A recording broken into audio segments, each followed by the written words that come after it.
Intelligence. Nick is speaking to you live from Human Factors Cast. I am that is some special camera stuff right there. Joined by Barry Kirby. Over here to this direction. Yeah. Hello. Hello. Hello. Hi. High-fiving. Yeah, we could do that. Look, having some camera issues tonight.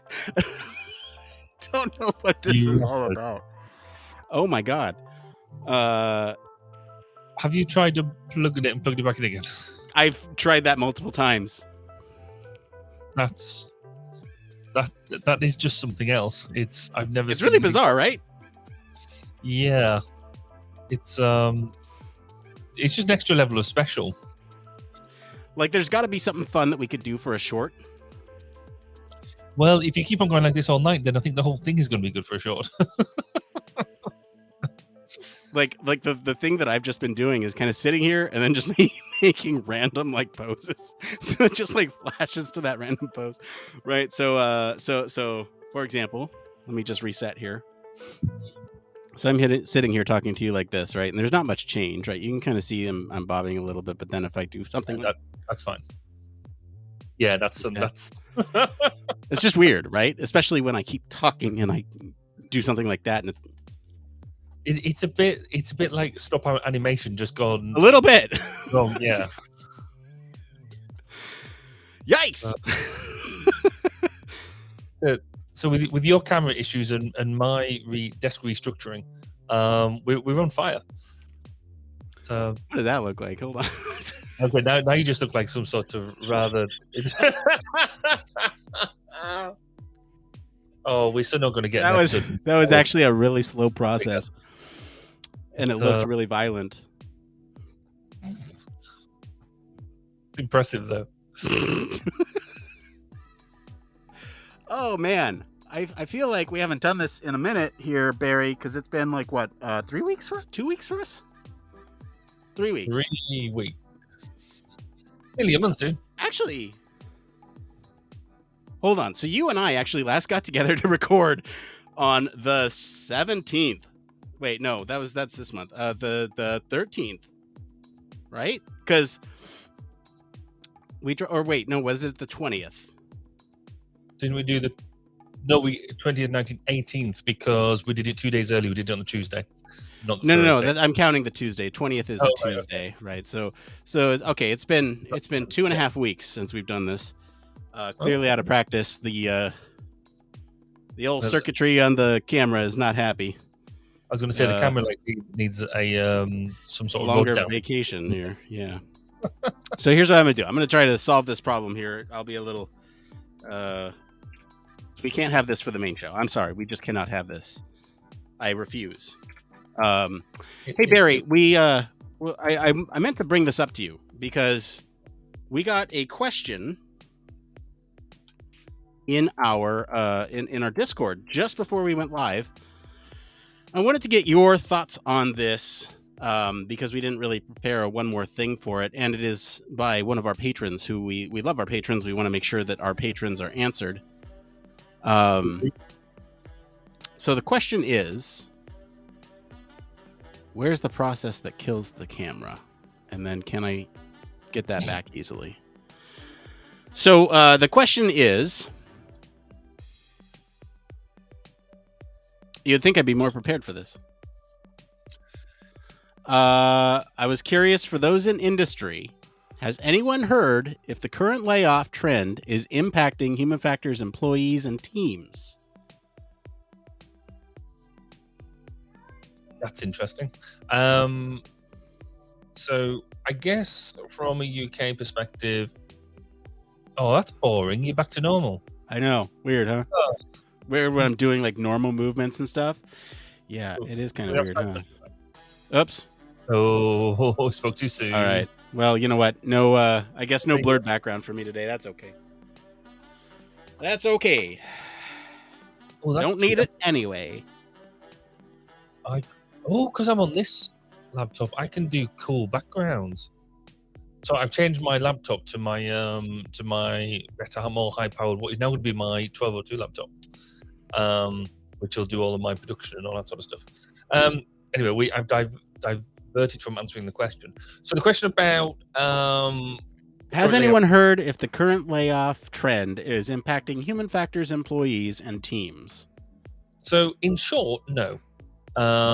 Is my belief. However, I will caveat that. So that's from a UK perspective, and from what I understand in Australia, New Zealand, that's true too. I think there's certainly here in the UK there is still stacks of jobs out there if you're a human factors or a UX practitioner. In fact, I'm about to open up potentially 2 roles in my own organization. Hey, post it in the jobs channel in our Discord. I will do, and that'll be an exclusive place to get them first because I'll put them there. There we go. They're like to come up next month. So there is lots of roles out there. However, I would caveat that with bigger organizations are certainly looking at their overall headcount, and if you've got certain bits where maybe your teams are if your capabilities lumped in with a wider organization, say as a wider function, then I've certainly seen a position where the wider function is being shrunk, which may affect just by the nature of numbers HF people. But I haven't seen it yet. But I'm sort of seeing people looking at their numbers. But fundamentally, in terms of actual roles, no, I'm not seeing any change. What about you? What's the US looking like? Yeah, so the thing that I said is my hot take, and this is a pun. My hot take is that we're fairly insulated. Hot take, yeah, I see you did that. That's clever. Okay. Yeah. See, so from talks with colleagues, there's actually a lot of folks hiring right now for human factors UX roles, and Vanessa, our patron, also asked, hey, feel free to name drop. And I will. I just need to follow up with them as soon as I make sure that they are still, in fact, hiring. Because this has been, observation over a couple months. So, yeah, I think it's kind of the contrary right now, at least here in the States. And the other piece to that is even in the tech industry where I have other colleagues working, there's some chatter about like layoffs, but I haven't talked to anybody who feels like their specific role is threatened. And again, like most of my contacts are from the human factors world, like not from the design route up into research in the tech side, right? It's like scientific background, engineering background, and they're not worried. So I can't say for sure that the temperature in the market is I think we're insulated. I was trying to make another temperature related joke. Yeah, you have to prepare them. Yeah, otherwise you'll end up in like cold water or something. Yeah, or you get a really icy reception. Well played. Yeah, I think so I mean overall, oh hey, you posted it right there. I know, right? Realize. There you go. Well, because while you were messing around with the camera, I did things. Oh yeah, apparently. But it's good for anybody else who's watching and listening to get that. Either that's that warm fuzzy feeling that actually all is good in the domain, or if you are, there's loads of other people. Just because one person's asked the question, no doubt there's going to be a lot of other people thinking it too. So yes, I think that's good. Yeah, I agree. So anyway, I'm going to move us into the conversation for tonight, which is, of course, airships are back, baby! Yeah! Sorry, could you say that with a bit more excitement and a bit more, jubilation? Airships, also more commonly known as blimps, zeppelins, are back, baby! Yeah. Cool. That's what I like to see. A bit. You can almost pass for British. Oh, is that enthusiasm by British standards?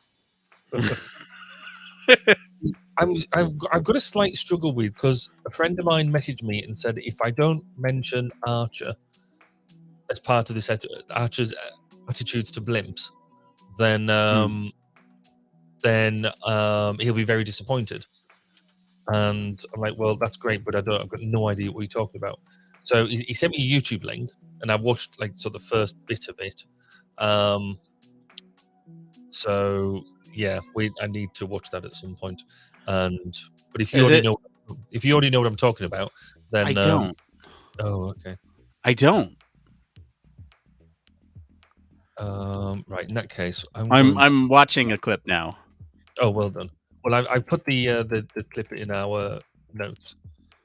A reference to it. Huh. There we go. Yeah, I mean, so I don't know how expertly we'll be able to sneak in an Archer reference into our show tonight about blimps. However, it's an incredibly exciting topic. I'm just going to call it like I see it, Barry. Right. I see some words in the show notes that would indicate skepticism on your part. I don't know what you could possibly mean, but yes, you're absolutely right. It's more around I love the idea of it. It's, you're just having you seen them in very, I mean, they obviously end up in movies and things like that, everything from James Bond all the way through to, old war movies and stuff, and Doctor Who and things like that. We've got episodes with them in and so brilliant and all, but fundamentally, we had one that blew up massively and never really went anywhere from there since. They're slow, they're cumbersome, they're liable to explode. Yeah, not convinced. Have you heard of a single Goodyear accident happening? There is a reason why the Hindenburg was the Hindenburg. It is, but it's that perception piece, isn't it? Yes, it is. There's a perception piece, and we'll talk about that. I'm sure we can talk about that. There's actually, it's fascinating. There are multiple layers to the perception of airships and blimps, and not to I guess spoil what we're going to talk about in the show, but I have a really interesting piece here, Barry, at the tail end about what it means to different cultures to see a blimp in the sky. Oh, okay. I like the whole culture and culture laydown. And using a blimp in certain contexts for various operations could have some imagery and some weirdness about it. That's all I'm going to say for now. But I think it is definitely an interesting discussion. I'm really looking forward to tonight. There's some really cool stuff. I saw the words that would indicate skepticism on your part, and I went and I was like, oh, let me address that. Let me just go ahead and pad up the notes with some of that. Which is what it's all about. Because for me, it's a bit like ChatGPT, which we've talked about twice. Well, let's not do that. We haven't talked about it all this year. We talked about it a lot last year. Let's not bring that up. It's terrible for ratings. It's one of these things. It looks cool. It is cool. I'd quite like one at the back of the house just to sort of poodle off to work. But what's the use case? And I think that's where, I think tonight our notes sort of do focus a bit on, how is it used? How do we engage with it? And I've just been seeing your notes. I like a lot of that. But why? Why do we need one? And things like running costs and stuff like that. What is the big thing that we can turn around and say, yes, that's what they're going to be used for? Because the article doesn't really lend itself to that either. They just go, we solved all the problems with it, except the ones that probably are most crucial. Like, what's the point? So,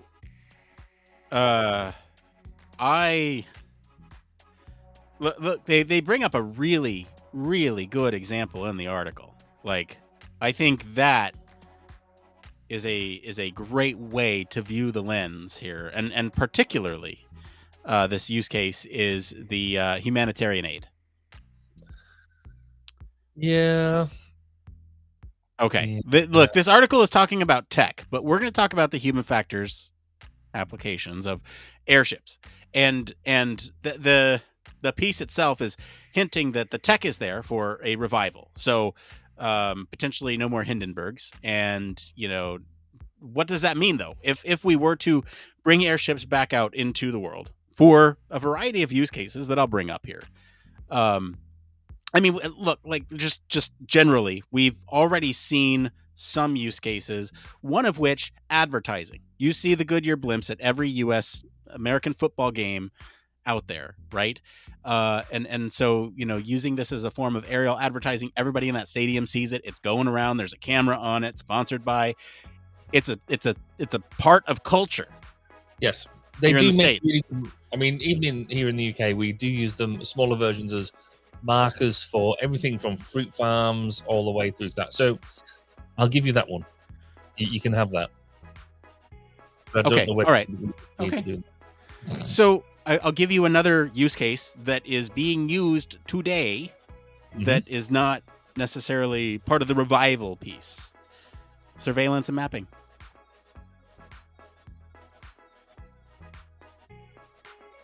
Yes.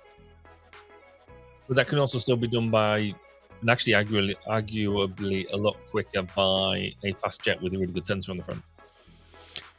Sure. Having worked on said sensors. I'm just saying. No, I think this is going to be something quite interesting to explore in the actual program, because there's things like you mentioned humanitarian earlier. Yeah, I'll give you that to a certain extent, because there is a cultural or certainly a behavioral aspect there around people seeing relief in the sky, and that type of reassurance, and I guess that sort of stuff. But is it actually, is that just a psychological benefit, or is it an actual mission benefit? No, there are absolutely mission benefits to this. Cool. And I'm so glad you brought that up, because there are mission. I hate that we're getting so deep into this in the pre-show, because I'm just like, yeah, let's go.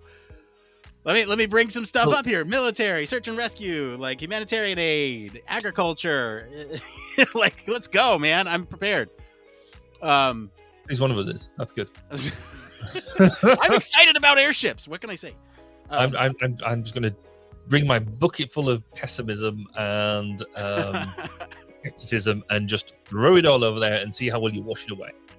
Tourism, entertainment. Come on, man. Like, there's some cool stuff. There's some cool stuff. All right. So, hey, we're in the pre-show. Did we get all the show notes in there? I think we have enough to talk about. I wanted to talk to you about one specific detail down at the last it came from, because you kind of shrugged your shoulders and said, I can't help. But it was more of a thing since we got called out. You mentioned a couple books on the show a couple weeks ago, and some folks were asking for the specific books. So I just used this as a springboard. Oh, yeah. For us to mention some specific books. So throw in some of your favorites there. And I think we're good on show notes anyway. I see. You've taken it away from the from that particular topic. Okay. Yeah. Oh, in fact, I tell you, that gives me a really good springboard into one of the things I got over Christmas, which I put on things. So. I loved that. That was awesome. Oh, those? Yeah. Oh, yeah. Yeah. Right, that way around. They're so cool. I didn't realize those were that tiny. Oh, yeah. And they're proper kids' books as well. No, I know. I want a copy. I want a copy. They're out there, brilliant. They are the Pamela who wrote them. I think has just done an absolute genius job, and I don't know why nobody's come up with it before, but it's excellent. So yeah, I saw that at HFES this year. I think there were a couple free copies out there that I just didn't get my hands on before they got taken up. Yes, I have my copies. That's great. That's great. So good callback too, because I like that. And in fact, that's out of all the LinkedIn posts I've done, that's the one that got the most attention. That so much attention over everything else. Literally, like way more than it. And I'm like, I've done so much good content, and you're it's blowing up over a book that I didn't write. Great. But it's good because it's still sharing the word. It is, yeah. Oh. So did you get any other good Christmas presents? Apart from poop in a scoop. Oh, right. Yeah. No. Let's see. I got a a family trip to California later this year. I think is kind of the big one. So that's kind of the big present this year. Usually go big. Cool. Yeah. Santa dropped off some pretty good toys for the boy. We got him a Monster Jam car wash set that we had in the closet for like 6 months or something. We kind of got it on sale, forgot we had it, and then meant to give it to him for his birthday and then didn't. And the wife was like, worried about giving it to him because then he's going to want to fill it up with water, and he does. But he's been playing with it without water, which is just great. No cleanup. It's pretty great. Oh man, I want to talk about your gift though, that you have for your one more thing, but I can't talk about it because it's your one more thing. My one more thing, yes. So no, keep your hands off it for now. Go ahead. Yeah, I was going to say because I didn't. The first bit I had is my one more thing. I was like, actually, no, I've got something way cool to talk about because tomorrow is going to be interesting because I'm going away on a lads' weekend, and so which would be fine, except it involves a 5-hour coach journey, which would not normally fine, except as when I was younger, I used to get really badly travel sick. So I'm not looking forward to this. But because I was going to do that as part of my one more thing, and then I was like, actually, I'm not going to, because nobody wants to be talking about people throwing up. So I'll leave. I thought then I'll leave that for the pre-show. Wow. Sorry, I just I've been following this. This is what I really want to talk about, and it's in my one more thing, but we can talk about it in the pre-show. This circus that has been the House of Representatives election here in the States. Oh my God! Have you been following this? This is insane. They've just failed the 10th vote. Now they're on to an 11th. So what was the numbers out the 10th vote? Is it exactly the same? I don't know. I think they may be still voting at the time of this recording, but presumably there was so the numbers right now. Doesn't matter because enough people have voted against Kevin McCarthy to where he can't get it. So we move on to an 11th. So do they just keep on going then? Presumably, in the UK, if a debate is happening in the House of Parliament in the House of Commons, if it keeps on going, then the day doesn't stop until I think its final vote is called or something around that. And literally in the recording, even if it goes to 2, 3, 4, 5, 6, 7, 8, 9, 10 o'clock the next day, it's still the previous day. The day hasn't ended in Parliament. So it's still, if you started on Wednesday, it's still Wednesday, but it could still be Friday. No, there's no time limit. The only pressure externally. So the way this works is that anyone on the floor can sort of nominate a speaker. Traditionally done by the more senior members, the more senior representatives, but this circus, anyone's kind of jumping up there and saying, hey, I want so and so. So what's happening is that after a certain number of votes, they can either say, okay, we make a call to adjourn for today until X number of time, right? Like yesterday they said after 3 votes, they said, okay, we vote to adjourn until 8 o'clock tonight, because they figured they can go away, have some discussion, come back, make the vote. Especially when there's all this gridlock. It's like there's nothing's going to happen unless. So what happened yesterday is this was the most intense I've seen C-SPAN too.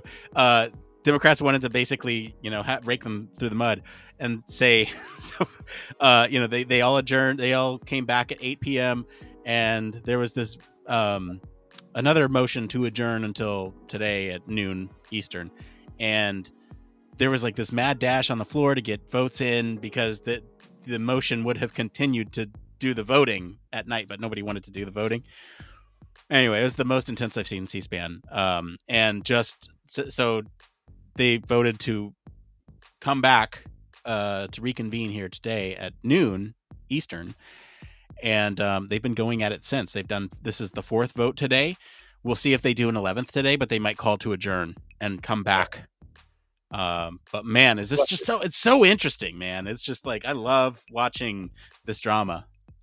It makes politics interesting, for one, because then you get into, because normally these sort of things happen because they're generally ceremonial, aren't they? They're generally something that it's not contentious. It normally happens. That's fine until it doesn't.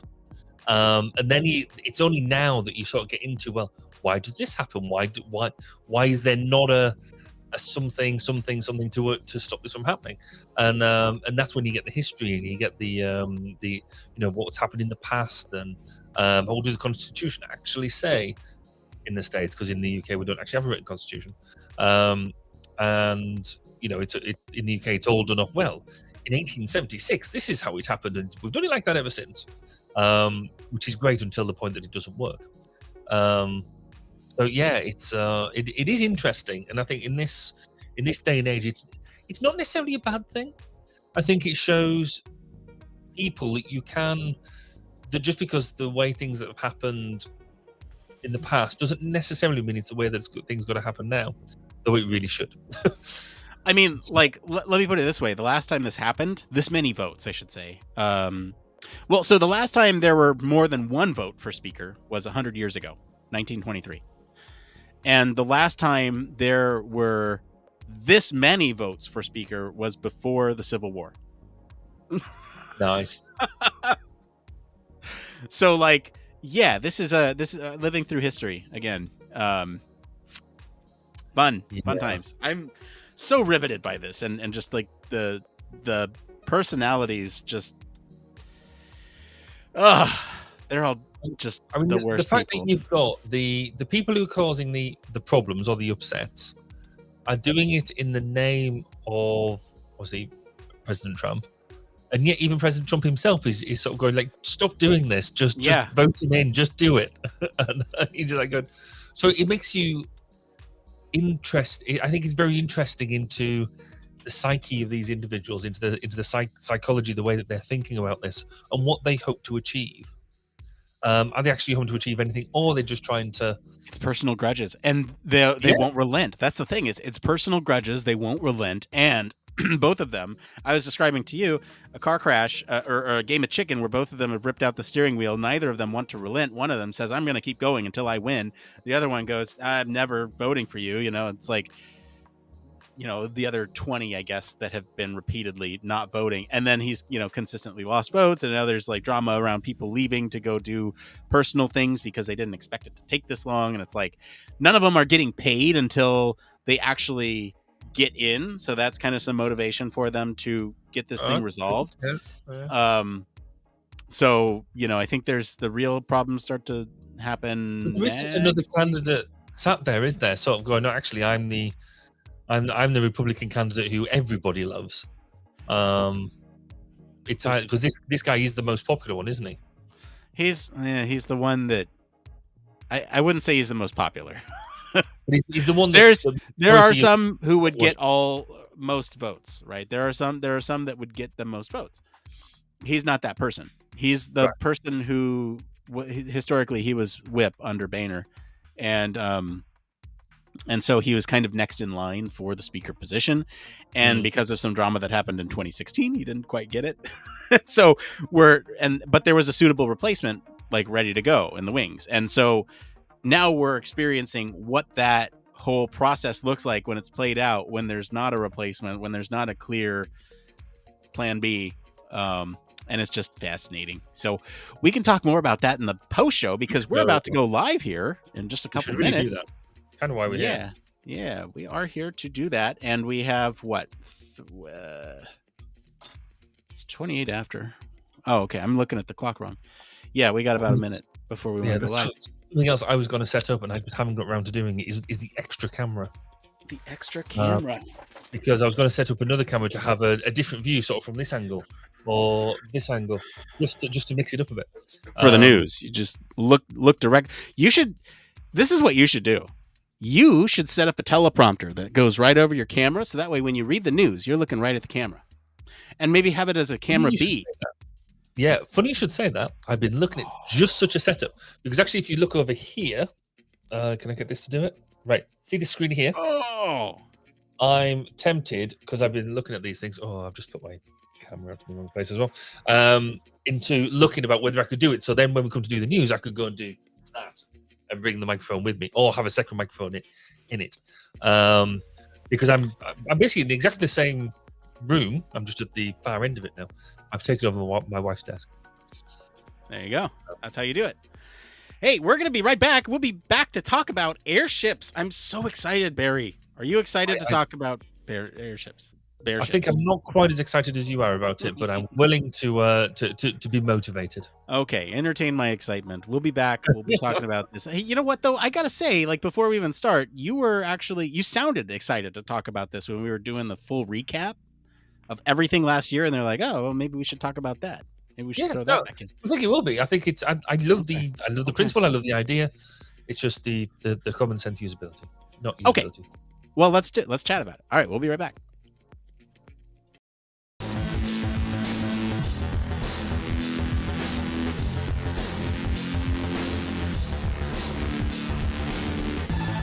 Welcome to Human Factors Cast, your weekly podcast for human factors, psychology, and design.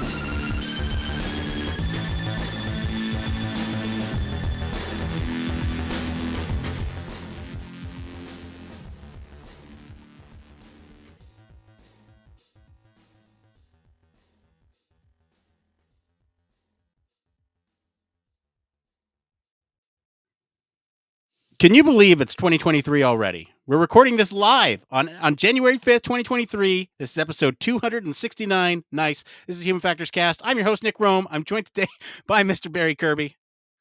Start, you mean to go on. Happy New Year, Nick. I hope you had a fantastic holiday, and it's great to be back. It is great to be back, Barry. I am so thrilled to see you here today with your bright and shining face, ignoring some of my inappropriate jokes I make right at the top. We got a great show for you all tonight. We're going to be talking about how the tech is finally good enough for an airship revival. And later, we're going to be answering some questions from the community about job titles, what we think about democratizing research, and some of our favorite reading recommendations. But first, we got some programming notes here. Hey, did you know that we have been doing an entire Patreon refresh? We mentioned this briefly before we went on break, but we've updated some of the role titles to be a little bit more, I don't know, exclusive, alluring. But we've also clarified a lot of the benefits going on with our Patreon. You know, I think there's some roles that historically haven't really had a whole lot of extra benefits for the cost that was associated with them. And to remedy that, we've been sort of adding in some of these additional benefits. Human Factors Cast Academy is one of those new benefits, and that's an active development. That's where we're sort of developing courses behind the scenes. You subscribe as a Patreon at a certain tier, and you get access to all that resource. So that'll be and that's not just classes that we put together, but that's like actual resources that we come across in our day-to-day. We're just throwing everything up there available for you, something that you have as a reference. So now's a great time to become a patron. If your New Year's resolution is, hey, I want to support a small, independent human factors podcast that is encouraging pro-social science communication in the field of human factors, then now's your time. Barry, what's up at 1202?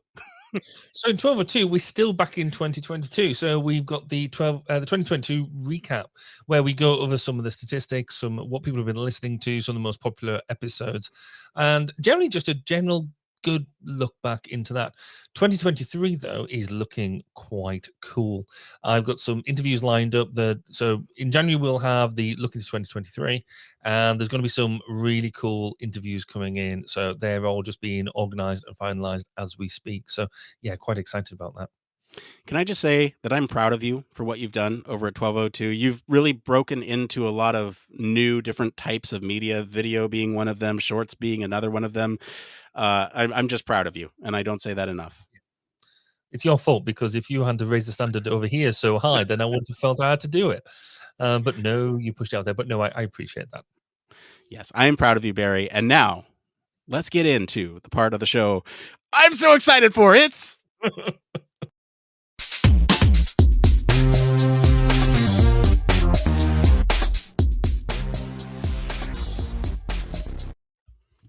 yes, this is the part of the show all about human factors news.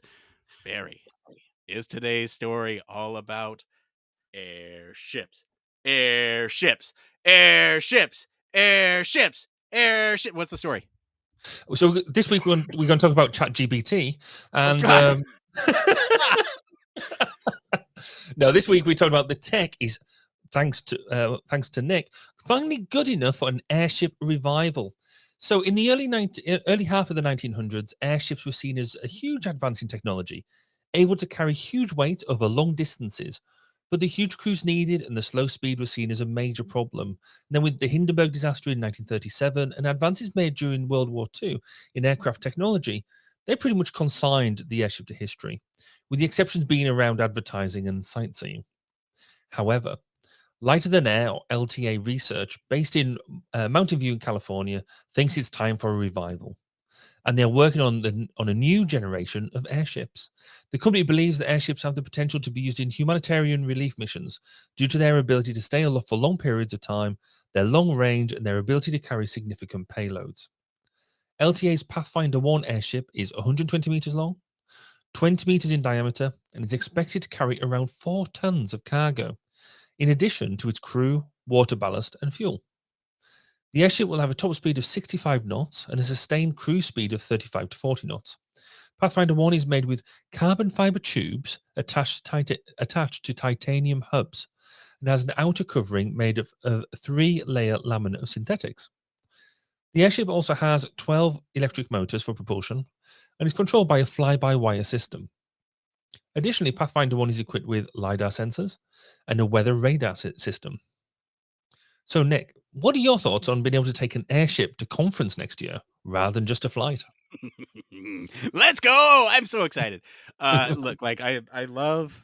So let me tell a little anecdote that I didn't have planned for this, but at one point during a Halloween season, a group of us, in fact, one of the original hosts of the show, Billy, he put together a group, and we all kind of dressed up as steampunk characters, and as part of this, we had to create a backstory.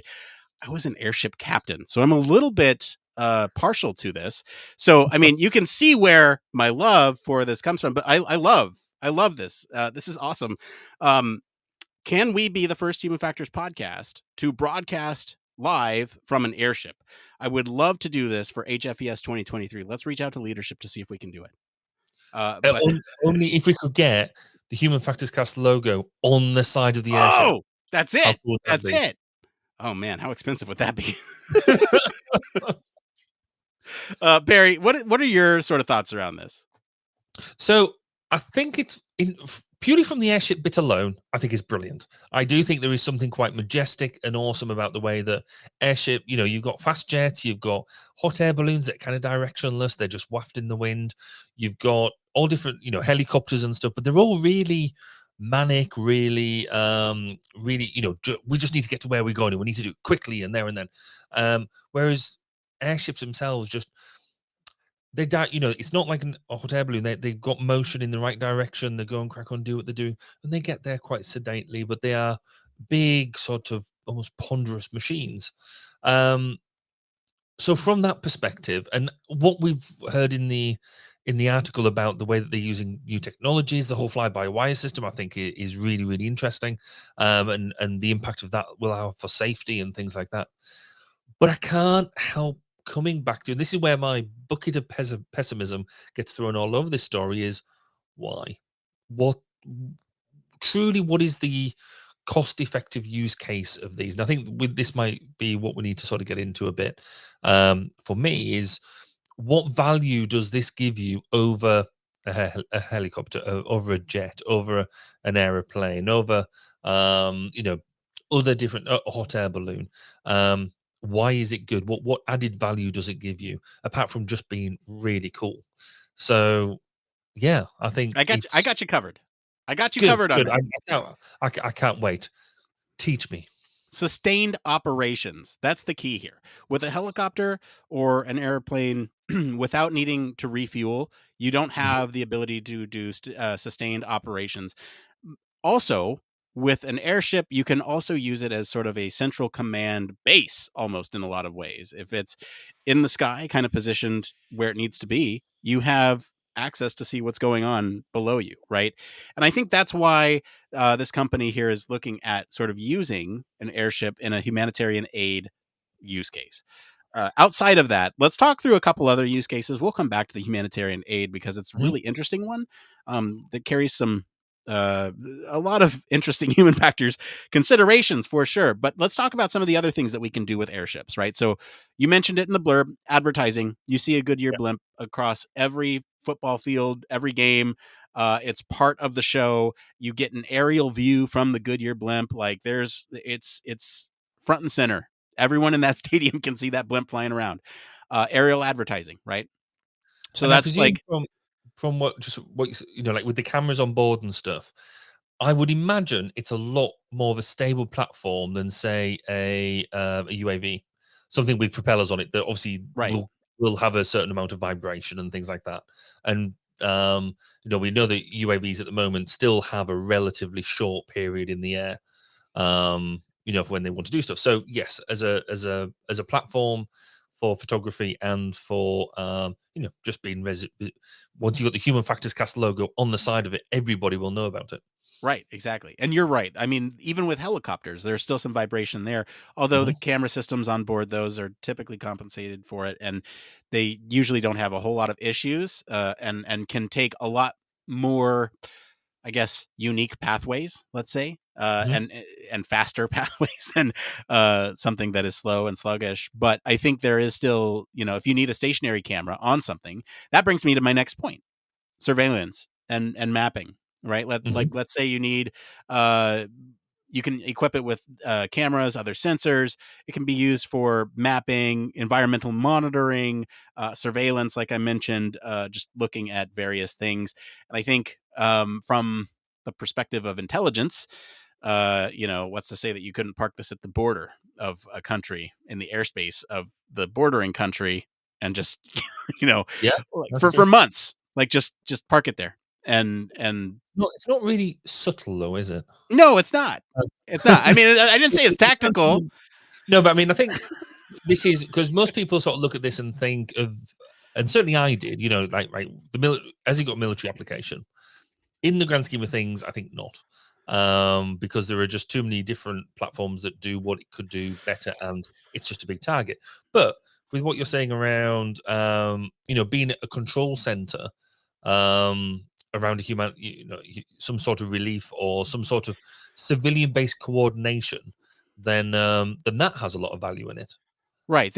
I mean, it could be like you could have the USS Mercy of the sky, Yeah. essentially, right? Where you have this floating hospital, for lack of a better term, some way to cart folks up to there. But then that also gets around the issue that the Mercy has, which it's coastal bound, where this could fly inland and park wherever it needs to, depending on what disaster is happening. So, I mean, from a military perspective, yeah, you're right. It's not going to have too many military purposes, but in terms of surveillance, communication, transportation, even in situations where perhaps something needs to be off the ground for a prolonged time. Really, what we're getting at here is that prolonged flight, where a helicopter could do it. Is it going to be as cost effective? As it's the whole speed, accuracy, cost trade off that you'd get with a helicopter versus an airship.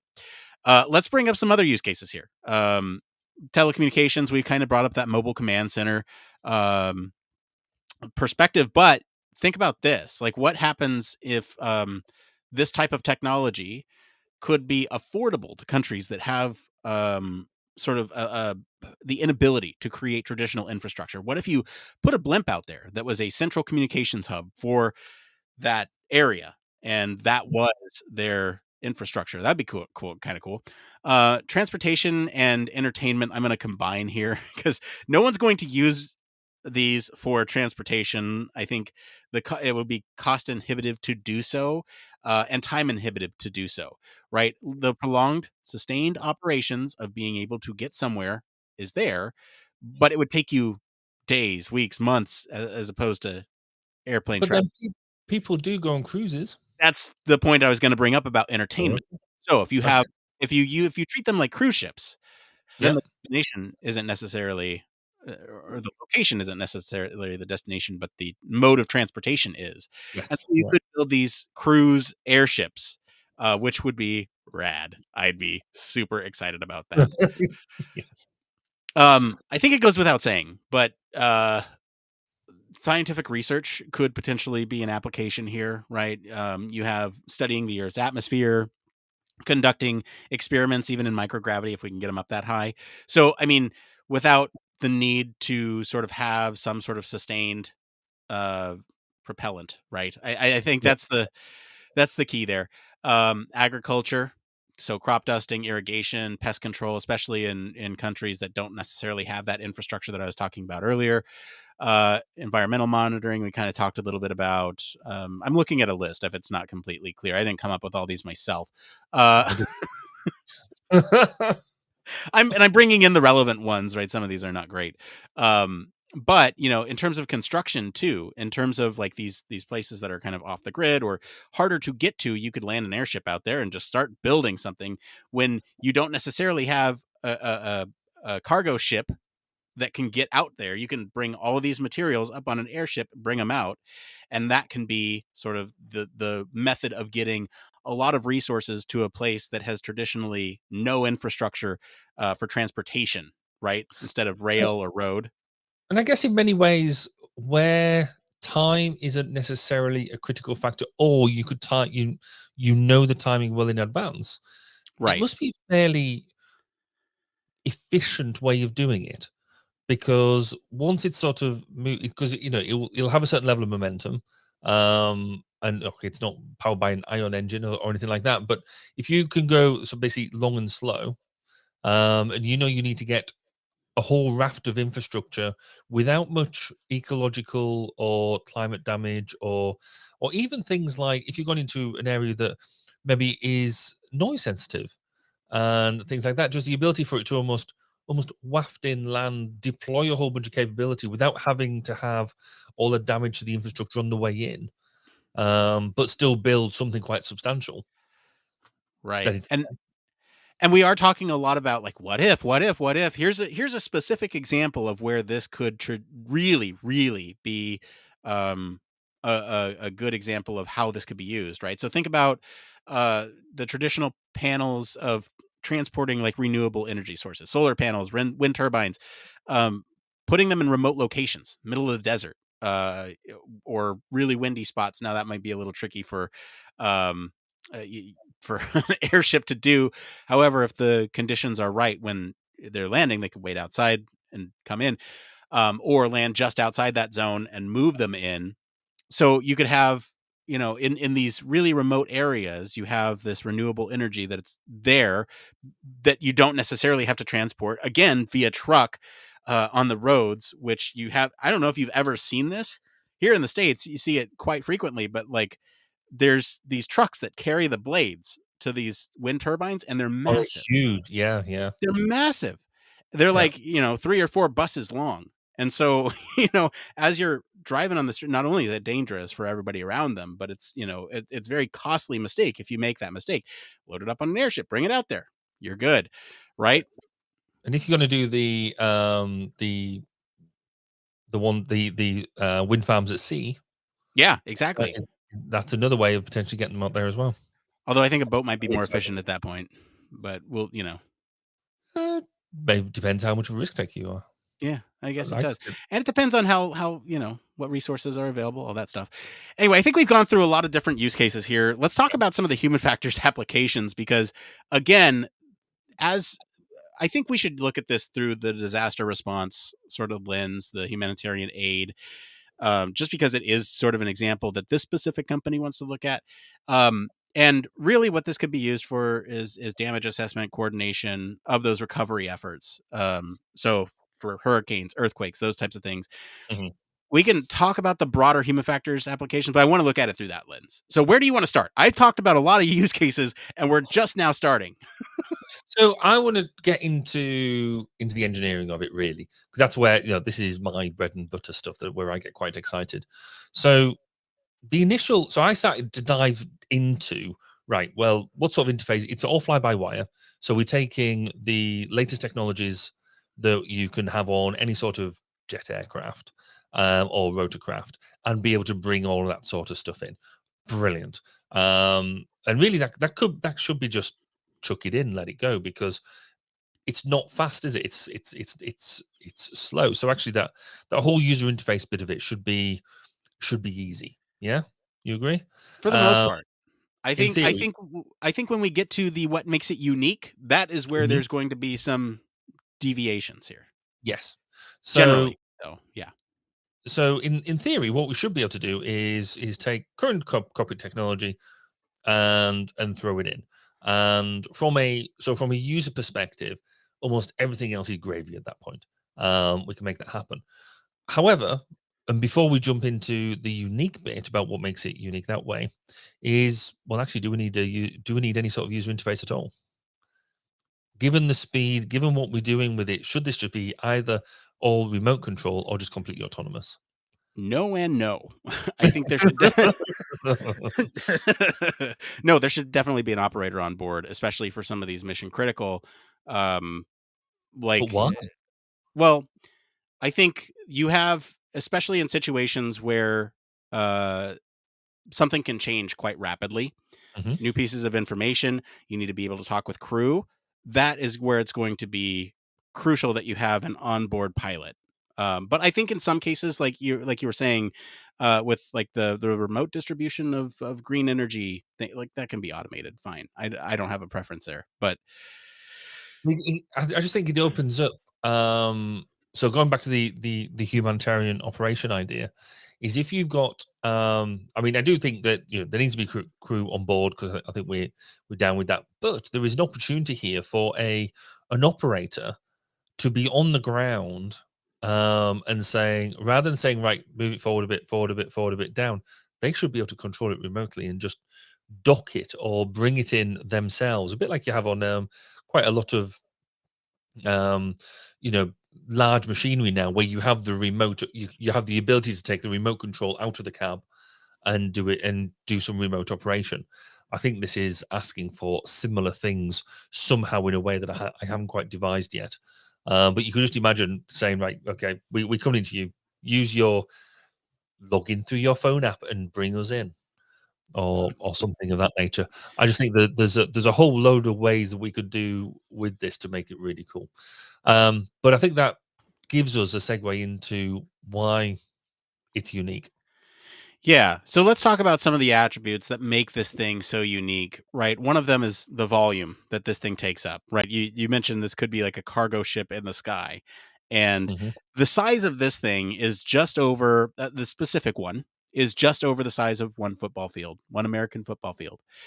And that is quite large. If you think about, in terms of things in flight, um, you have planes that are not that big. Um, are there any planes that are that big? I'm sure there's got to be at least one, There's right? the Russian Antonov. Okay.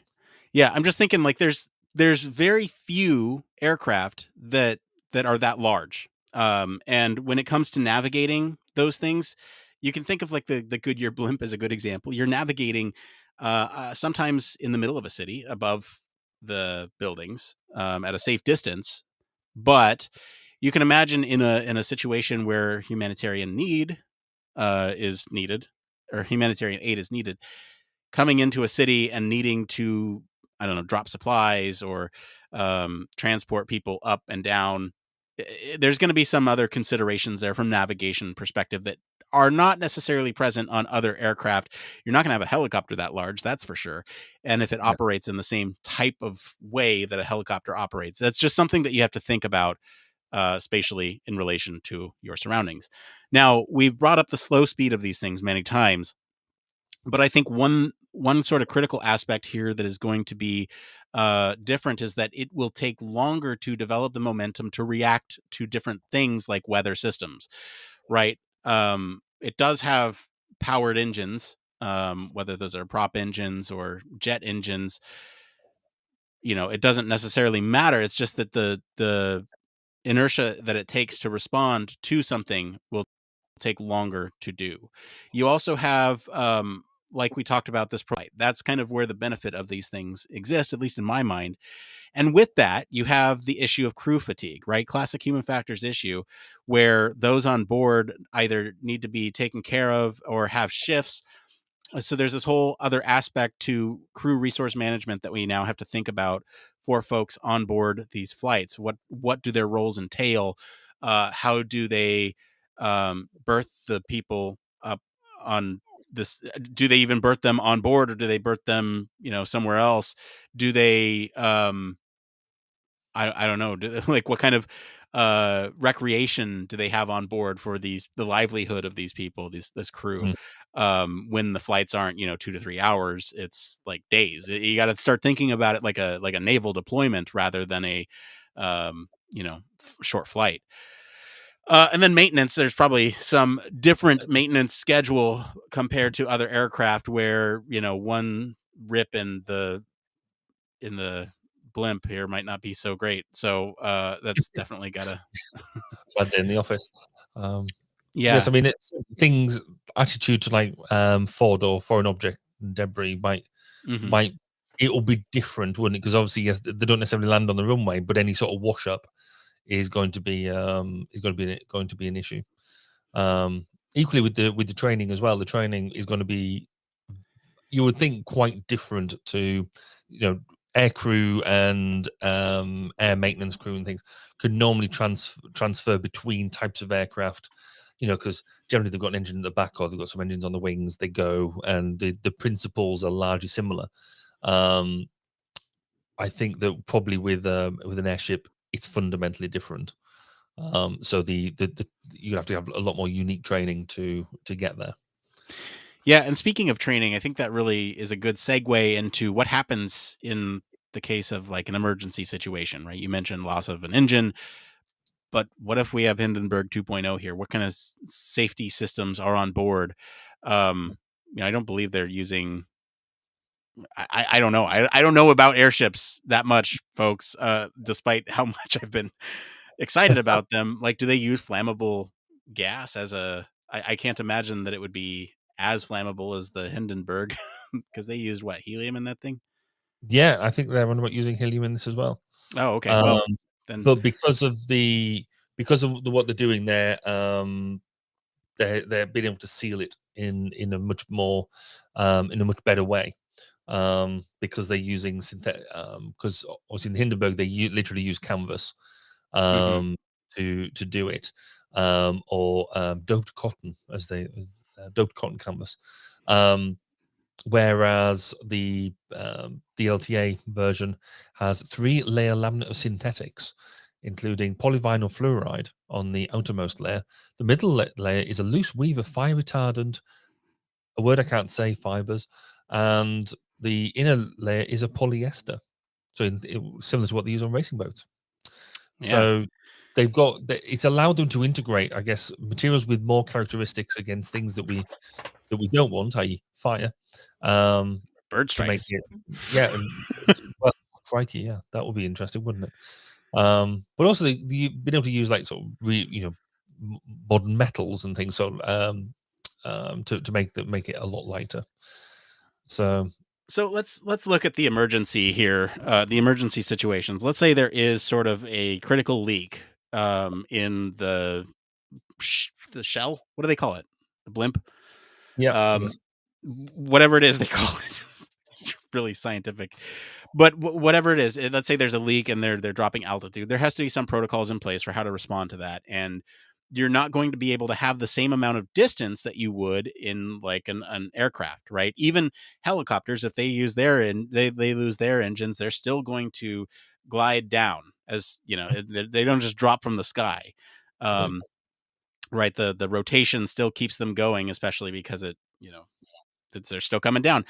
So there's a way to recover in either of those scenarios. Now, if you're over a heavy populated area, or where this could damage potentially some things, you want to make sure you get out of that range. But like, what's the landing protocol for this thing in an emergency situation? You're not going to go to the nearest airstrip.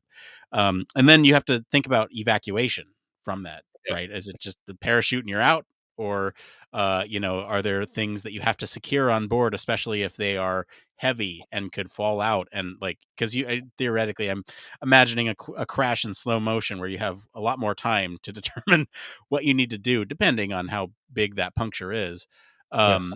Yeah. But what do you need to secure to ensure that the safety of those on the ground, right? If something falls out, and I'd imagine, I don't know. Anyway, that's just a consideration here. Emergency situations. But I guess there's other emergency situations as well, which you need to consider. Things like, so it's a fly-by-wire system. What happens if you lose your fly-by-wire? So you lose the ability to direct it. It turns into a big hot air balloon, and at the mercy of literally at the mercy of the elements. It's things like that as well. So I guess the obvious one is to think about, as you sort of meant, is fire, because there is a massive cultural issue here, and because it's everybody. So even though actually it's interesting, not that many people know about the detail of the Hindenburg disaster. But everybody's heard of the Hindenburg disaster because everybody goes, "Oh, airships, Hindenburg." It's bad. But the Hindenburg happened before the start of the Second World War, and they were still using hot air balloons and blimps all the way through the Second World War for all sorts of air defense, for intelligence, reconnaissance, all these sort of things. It was still being used. It was only because of really the efficiencies and the development in fast air technology that sort of rendered them obsolete. So, but people still think about the Hindenburg and still think that an airship is just going to blow up because that's what airships do. So, Right. how much of a barrier just on that perspective alone? Because we know that once people get, and we've talked about it on the show numerous times, I think, when people have an idea in their heads that something is unsafe, then it almost doesn't matter how safe it is.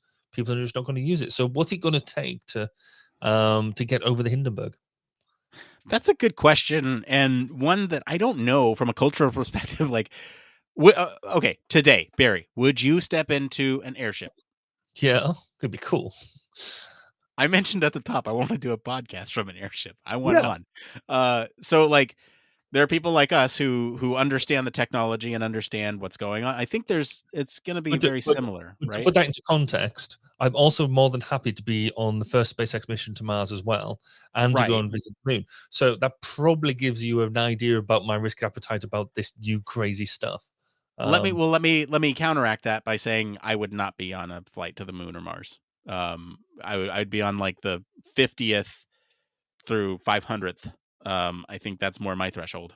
But how are we going to be on the first podcast from Mars if you're not going to be there, dude? Oh, well, we'll do it like HFES, where you remote and then I respond to you like 20 minutes later, and then you get it 20 minutes later, and then the longest recording in the world.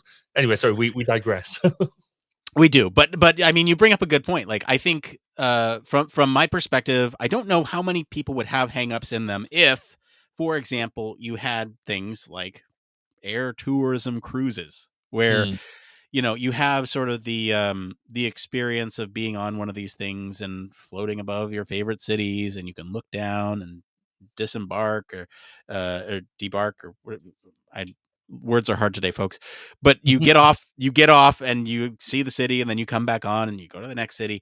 I think that could be as they become more commonplace, as like a cruise ship in a port in a major city, you start to see, higher adoption of these things. And I think there's enough people who understand what the limitations and of the Hindenburg were, and where the tech is at today, to understand what the difference between the two are. Right. I think,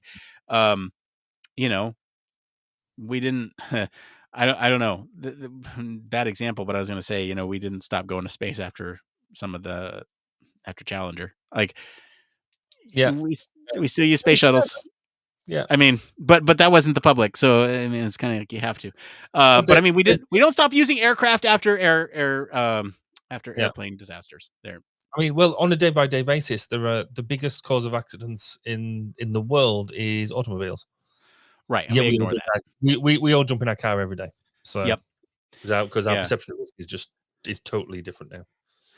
Now, when it comes to culture, there's some interesting things going on here that I'm wondering how we're going to play out in like everyday scenarios, or not everyday scenarios, in like these disaster relief scenarios. Let's say that, right? How do different cultures view airships?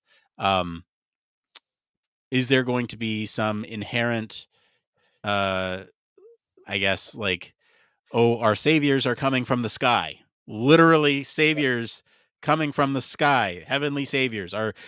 Is there any sort of imagery that sort of has an impact on people? If so, is this something that we want to do in humanitarian aid efforts for those cultures, right? Probably not. We probably want to try to do it a different way if it's going to have that big of an impact. I just don't know.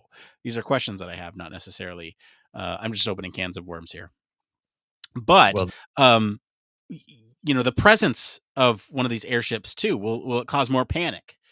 That's another question. It's like, oh, they're here. The Mercy is here. Yeah.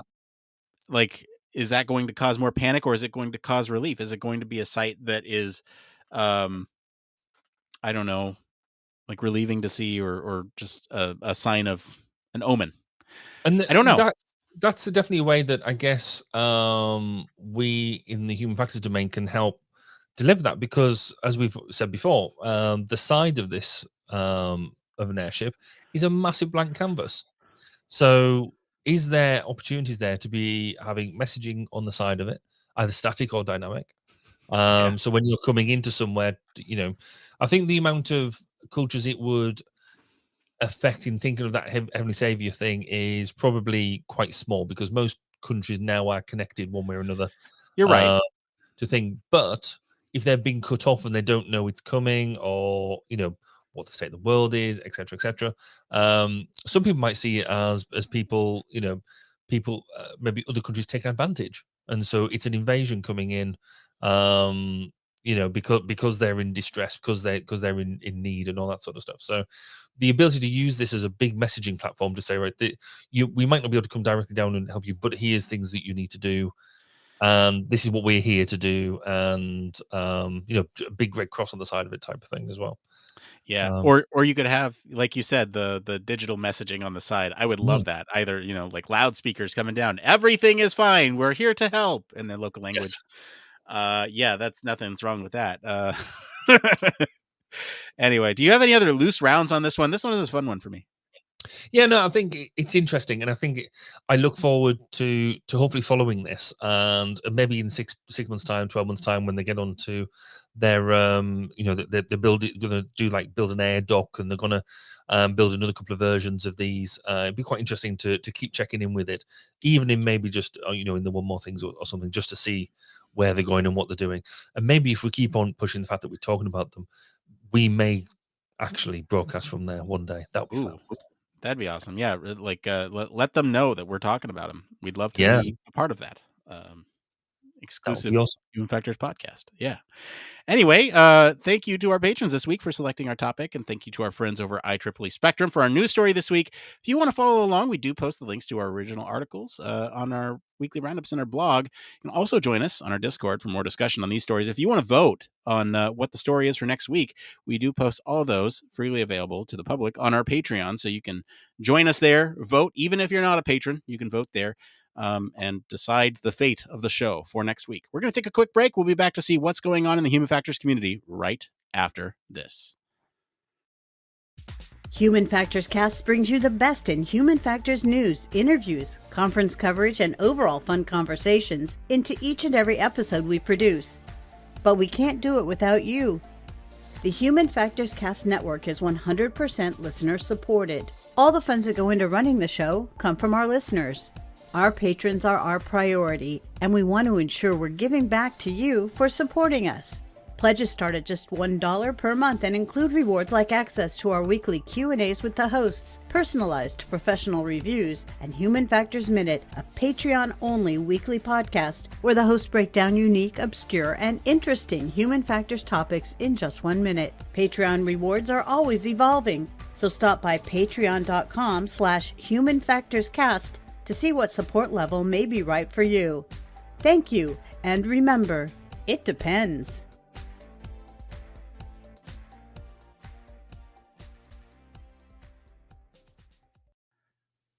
Yes, huge thank you as always to our patrons. We especially want to thank our Human Factors Cast all access patrons like Michelle Tripp. Patrons like you keep the show running. Truly, like all your support really matters. Really matters. We do a lot of stuff over here. So thank you. Hey, did you know that we also have a little community for everyone? We have a Discord that we have. You can get involved talking with other human factors professionals from all over the world. Get access to some of the resources we got our hands on over the last couple of years. We post websites in there all the time. Discussions about a variety of things lately. It's been sort of a discussion around undergraduate coursework and what might be good to augment your professional career in the human factors field. You can even chat with other people in the voice channel, although I've not seen that yet. Maybe you guys can be the first. I don't know.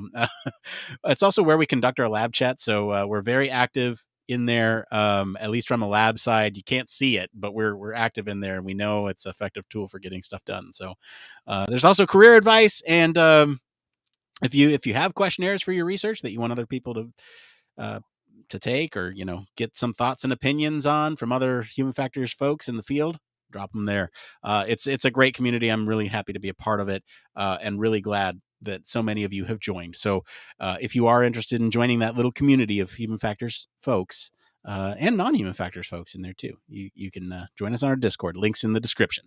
All right, why don't we go ahead and get into the next part of the show we like to call It came from.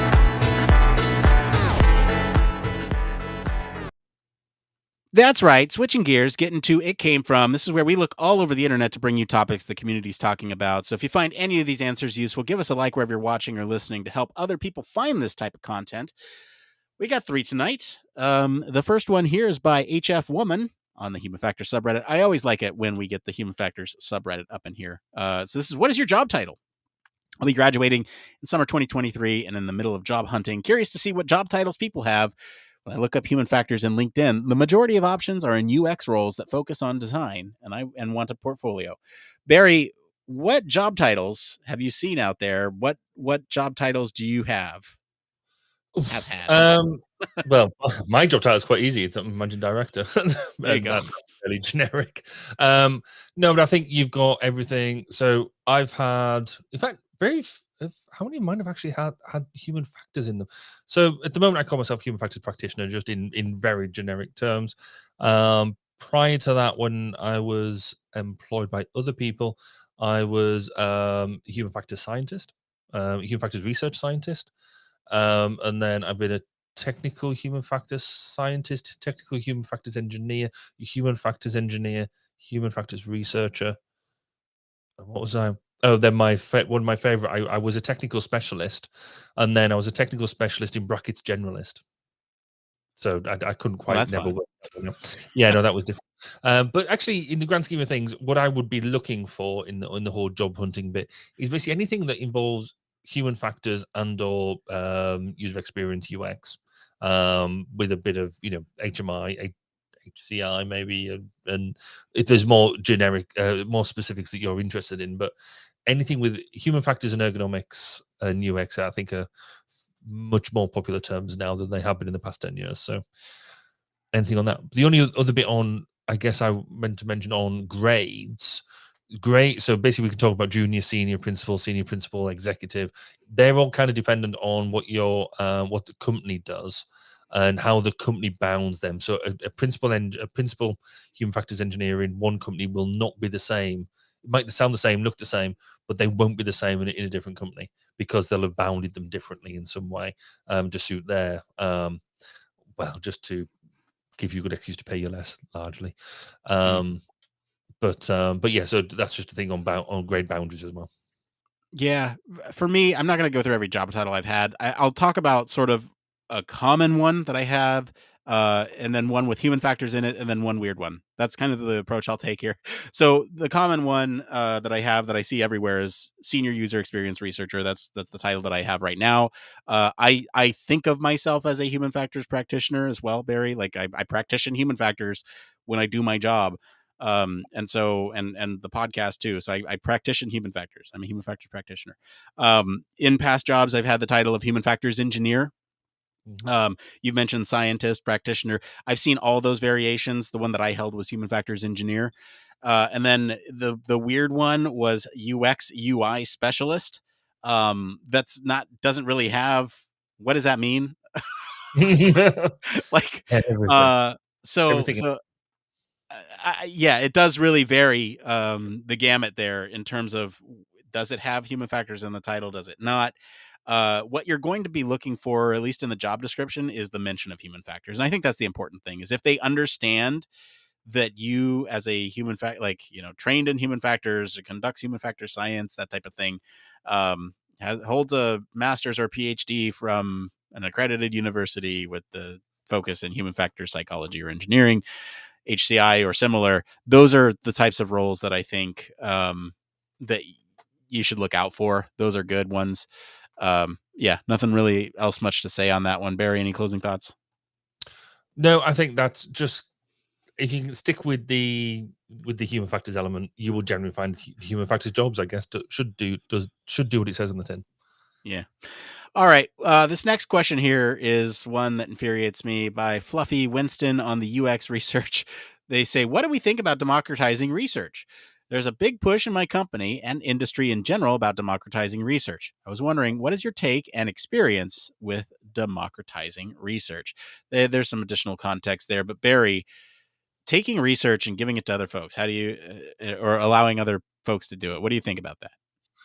Oh, in principle, I'm going to be slightly contentious and say I think it's a good thing, because it sort of, if it's done properly, then it brings more people into the fold. It makes it less pretentious, and it opens up your methodologies to other people understanding how it's done because they're participating. However, that's not what this is about. Democratizing research is a drive by people to take away expertise from research, and for it to be people thinking that anybody can do it, and why do we need researchers anyway? Let's all democratize it and just get people to throw their own thoughts in without any structure, without any thought, without any serious rigor or methodology. And that's why I think it's one of these things. I think I stand by what I said. I think it's a great idea in principle. But actually, the amount of if you're doing it properly, then it needs supervision, it needs direction, it needs support. That's not what really they're trying to push for here. They're trying to save money, and they will get worse products because of it. Yeah, when we talk about democratizing research, that to me is basically taking the research job and allowing other people in other roles to do it by empowering them to do so. I don't think that's right. I think you should have a researcher that moderates. But what, to Barry's point, you get input from plenty of people involved at every step along the way. That is where we really strive. I think, we talked about this a number of different times on the show, of we are the people pleasers. We bring everybody together in one room and try to hash it out. From a perspective of everybody coming to the table with different ideas, thoughts, opinions about something, and we take that and we develop a methodology that's going to be suitable for the needs of the product. Keep research with researchers.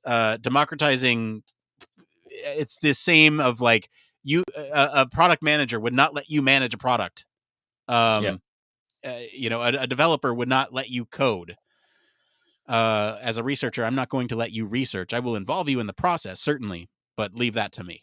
That's my thoughts on it. No. Hands off our jobs. Yeah. I'm not going to do that. All right. So last one up here, reading recommendations by Itchy Whisper on the UX research subreddit. Barry, I put this in here for a very specific reason. It's because we got called out Did you see that call out? Did we get called out? We got Why called. did we get called out? You got called out. I Oh, should I say. got called out. This Oh, is your redemption arc. So I was wondering if anyone could possibly recommend any good reading material that I could look into.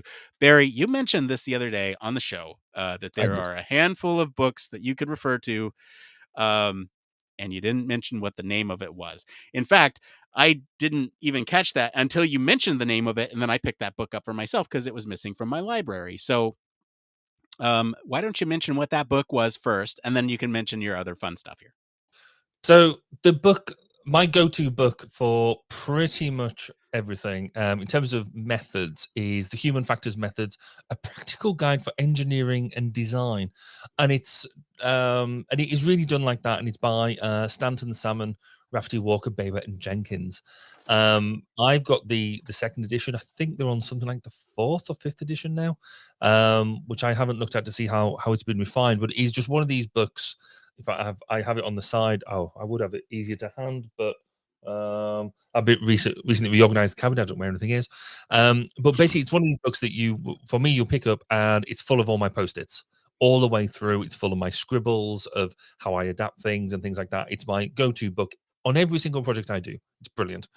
There is a couple of different other books that I use, I guess, contextually, but I've got new books. I've got new books that I think are absolutely fantastic. And I got sent them just before Christmas. And I've been able to give them to my team, and I'm going to hold them up. And it is H is for Human Factors and U is for UX. And they're done by Pamela Stoffer and Gay at Bold Insight. And they are children's books. They are small children's books that explain in words of one syllable that I can understand what Human Factors is and what UX is. And it's great. I've put them in, I've given them to my children to look at, and they're like, oh, we understand what you do now. We've had them get, my staff have given them to their parents. And their parents now, oh, that's what you do. I get it now. And they've just done it in such a way that is really nice, really good. They're available in the US for purchase. In anywhere else, if you talk to them nicely, and they'll send them to you for a donation to charity. If you want to find out more about them, then get on my LinkedIn. And I've mentioned them there, and various other people have mentioned them around. Please do. They're absolutely brilliant. I don't know why nobody's done this before. It's absolute genius. Yeah, I've taken a look at some of the pages, and I concur with that, Barry. For me, I have a couple that I really like to just recommend. There's the classic "Don't Make Me Think." I think if you're trying to just sort of understand the space, that's a good starting point. And it's one that I really like to throw out there just because it goes into philosophy a little bit about why you shouldn't make people think about the things that they're trying to do. And then this one is always one that I like, that's fun, and that I recommend. It goes into dark patterns, but it's called Evil by Design by Chris Nodder, and it really does go into. It kind of breaks down dark patterns by the 7 deadly sins and how it appeals to those sins, and how humans are wanting to partake in different things because of the methods that are employed in these dark patterns. Is really good. Really good. Plenty of examples. Highly recommend it. All right. The other one that I didn't mention, I meant to, because I mentioned it in the other one and forgot to do it, was Human Factors and Ergonomics in Practice, which is around improving system performance and human well-being in the real world, which is by Stephen Chorrick and Claire Williams. That 2016. Again, more contextual about why and how you apply things rather than specific methods as such. But again, really well worth a read. So yes, I'm hopefully all the things I got called out for now, I've now repented I think filled the hole. Yeah, I think your redemption arc is good, and those are our book recommendations. I guess to start your year off right, get one of those books. I guess I don't know. We don't have affiliate links or anything for them, so I mean, we should have thought about that. We should, but I don't know. If you need help finding them, let us know, and we'll point you to in the right direction by posting some links for you. All right, now it's just one more thing, Barry. What's your one more thing? So my one more thing is we actually talked about space travel earlier, and I want to go back to my Christmas present this year. So my big Christmas present from my wife was a Challenger space shuttle. And it's huge, it's massive. It took me. I had the idea that I was going to build a little because I didn't want, when you have like a nice cake or a biscuit, you don't want to eat it all at once because you want to savor it. And this thing came in a massive box with 17 bags inside it, and it's got the Hubble Space Telescope and it's got the shuttle itself. And the Hubble Space Telescope fits inside the shuttle, and you can take it out, and then you can basically put new sails in it, the big solar sails, and they both got stands for each one of them and the little name tags. It's brilliant. So I was like, I'm going to do one small bag a day and do that. And I sort of did that for 2 or 3 days until we had a day where literally we weren't going to do very much, and I sat and did the proverbial equivalent of stuffing all of it in, or stuffing all the chocolate into my mouth. I built the entire thing, and it looks amazing. You glutton. So it's years since I've sat down and done a big Lego model. It's certainly never done one as sort of intricate and I guess grown up as this one is, and it's reignited my sort of love of Lego, and I want to get some more models and do some different ones because they're just brilliant. Oh, I'm so excited for you. When I saw that, I was like, oh, that's the perfect one more thing, Barry. You got to bring it up on the show. Yep. I don't know if you were planning to bring it up on the show as a one more thing before I said that, but I'm really glad you did either way. Oh, let's see here. Yeah, I guess potty training update. Here we go. You ready? It's just shitty. And pun intended. I'm hot with the puns tonight. Nice. Hot take. Puns. Wait, that was in the pre-show. No one knows what the context for that. I did some puns in the pre-show. Hey, potty training. So it's been going actually pretty great. I gotta say, my son is just getting it. He's getting it. He's getting it. The hardest thing for him to do is to understand that he can put things down and go number 2, and then things will be right back there. The number 2 is hard right now. But I think we got a handle on the other stuff. So I'm, all things considered, he's doing great. And it's new and stressful for both my wife and I and him. And there's been a couple moments where we've just had those oh my God, come on, just do the thing. Just do it. And it's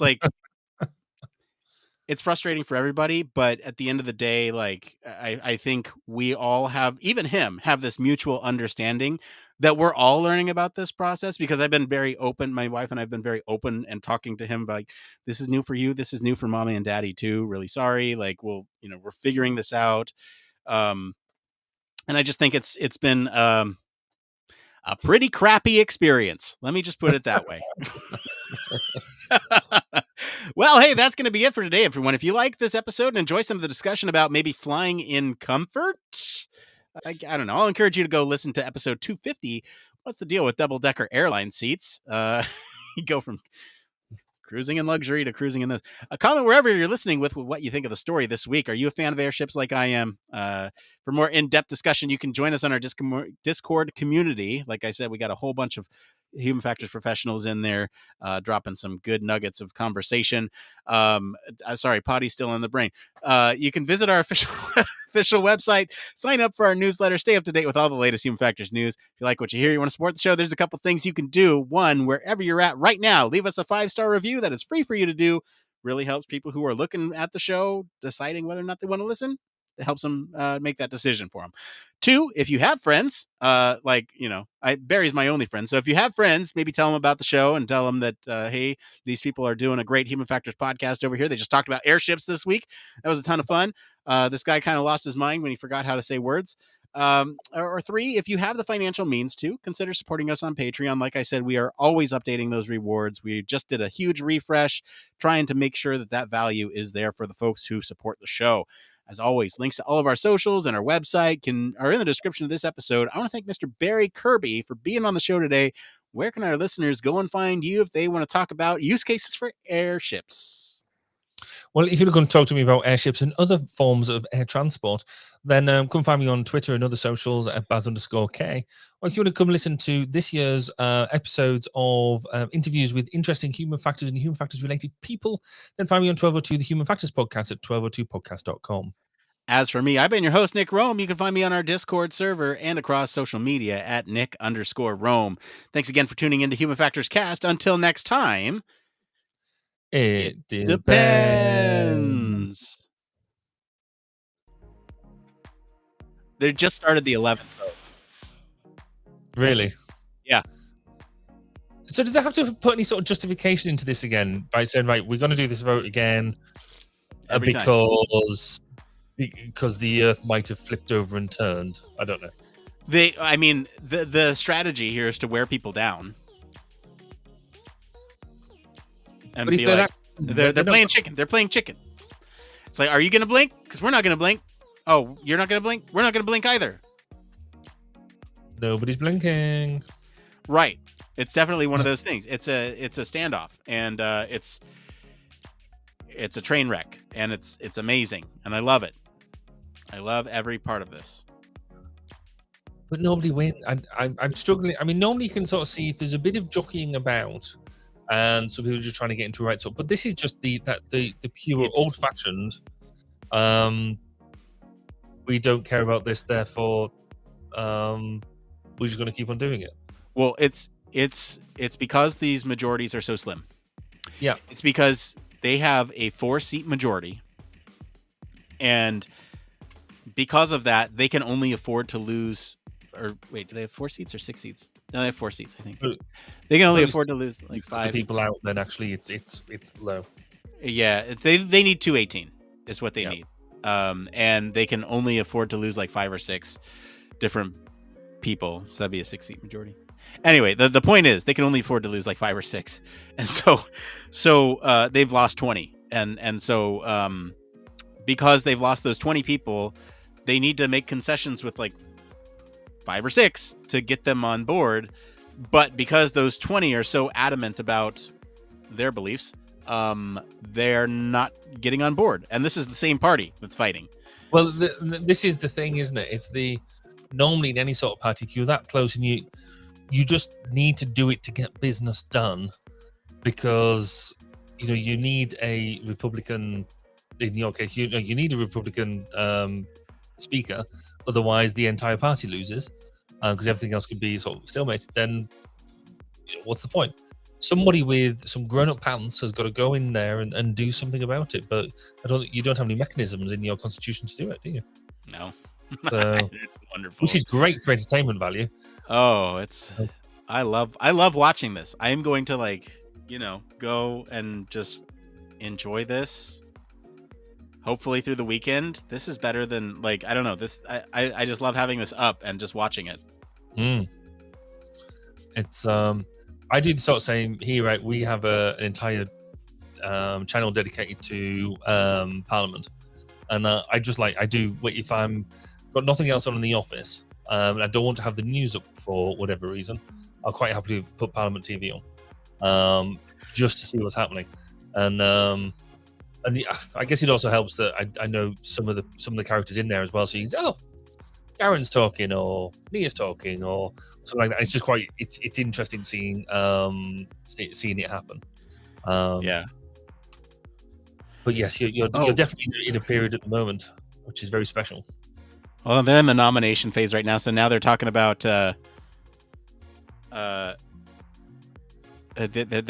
nominating people, right? So the usuals, Jeffries and McCarthy, who are the two that have been getting the most votes. So Matt Gaetz just got up and formally nominated Donald Trump for the speakership. Goodness. Can he do that? Yeah, he can. Yeah, there's no law that says that the Speaker of the House has to be a standing member of the House. So they could theoretically nominate anybody, which is why, if there's a public figure that can unify the party or something, that's kind of the play here. This is hilarious, and I love it. But we should probably move on to talking about Human Factors things, since this is the post show for a Human Factors podcast. Although there's a whole bunch of human factors with this policy. Well, I was going to say, I mean, that- this is one of the things. So one of my drives this year is about how to get human factors more involved in, or how to get human factors representation in government better. Have you reached out to that person that I told you to reach out to about this topic? I'm guessing not, because I can't remember who you said it was. It's Micah Inslee. Oh no, I haven't. No, she's on the GRC, so Government Relations Committee. So you should totally reach out to her about what we've been doing over here in the States, and potential great guest for your podcast. Just saying. Yes, no, that is a good shout, and I'd completely forgotten about that because Christmas and stuff got in the way. But if I think there is that's why I'm now much more interested as well in sort of the way that it all works, because I'm trying to do two levels of work, a bit at local government and a bit at national government level. So yes, it would be interesting. That's why I think this is all relevant. Yeah, because vast majority of people don't realize just how decisions are made on their behalf, which is why we think the government is done to us, not with us. Right. That's largely true, because government is largely done to us. It's interesting. Then because we were also saying in the, did we say this in the pre-show? I can't remember. But this is these bits in time sort of give you proper realization about just how fragile democracy actually is. We have a whole lot of things that we do ceremoniously and things like that, because it's always been done that way.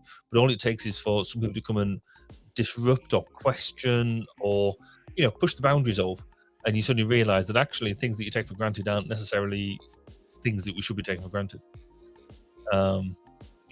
It's so really what they're doing is not necessarily a bad thing, but after a while you just think, you've had enough fun now. Let the grown-ups back in the room. Yeah, I mean, part of the problem here is that they're like,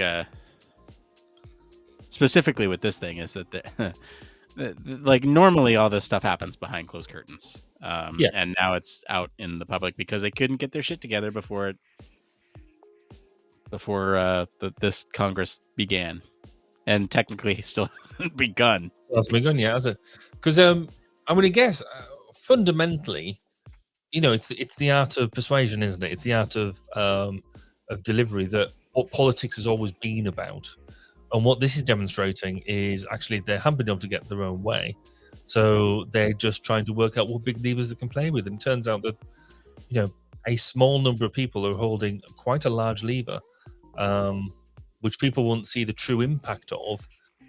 Probably for, if this carries on, you cited some numbers in the pre-show around how long this could go on for, potentially. Historically has been proven to do so. I mean, fundamentally, this means that people won't get services delivered because Congress hasn't started, or these type of what the knock-on effects of this happening. Well, I mean, before the last Congress ended, we just passed a big bill that will fund through the end of this year. So at least we got we have it figured out through the end of this year. Oh well, that's all right then. That's cool. Yeah. In that case, I think they should hold out for as long as they can then. Yeah, exactly. Because that is less days in which this government will function with this circus. Yes, on this branch. I'll say that. It's exciting times in which we live. Yes, for sure. I was going to bring something up to you that I forgot. I don't know. I forgot. It was airship related. We've done that now. We talked about airships. We're done. Are we done talking about airships? I think so.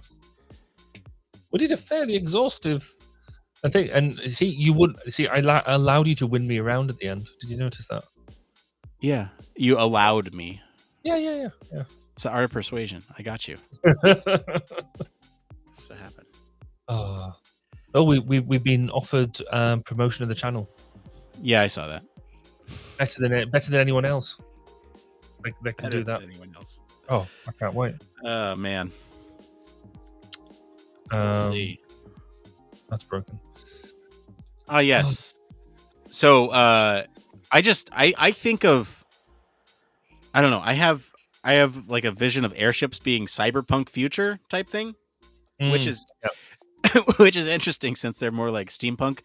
But I can totally imagine them being cyberpunk future too, right? Where you have sort of these big marquee LED displays on the side of airships just floating through a city.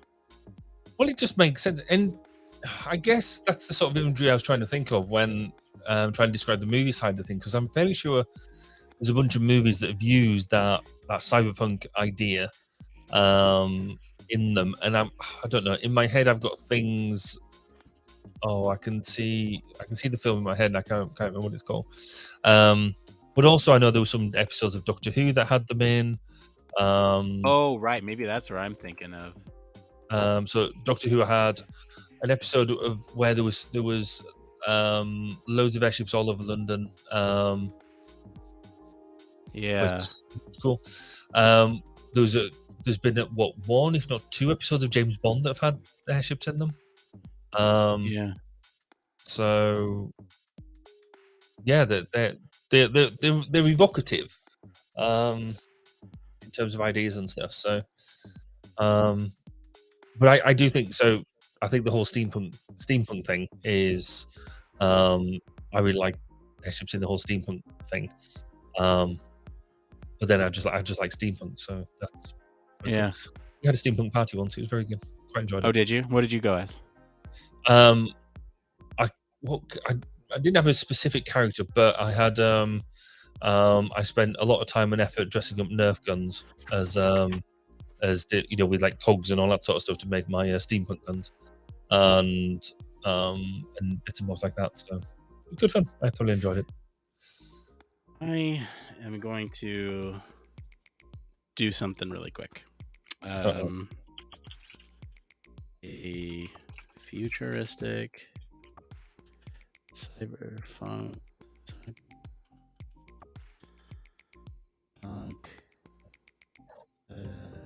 airship / blimp with the Human Factors cast logo on the side.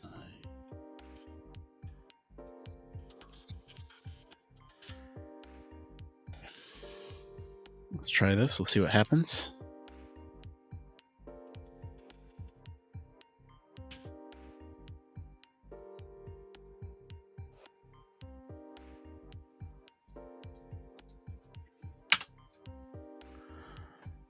Forgive me for not being completely transparent with what I am doing right now. I'm intrigued. I just found, just whilst, because I was quickly trying to remember which books I wanted to know all of the authors of the book I was recommending earlier, and I've just found on an adjacent link a book called Human Factors for Engineers, done by Carl Sandham and Roger Harvey, of which I know and don't knew because I think Roger died.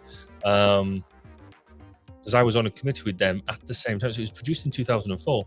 It's now only like £4. I'm very tempted to get it because apparently it talks about human factors and practical and pragmatic advice to assist engineers in designing interactive systems that are safer, more secure, and easier to use. That's a good idea. We should do some of that. Yeah.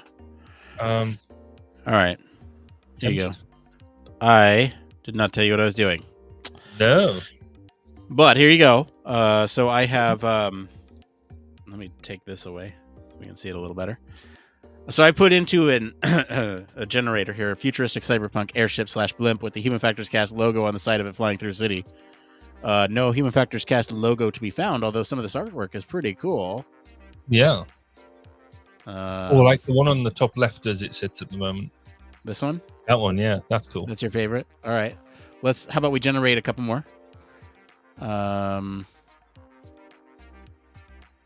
Futuristic cyberpunk airship blimp with the Human Factors Cast logo on the side of it. Okay, all right.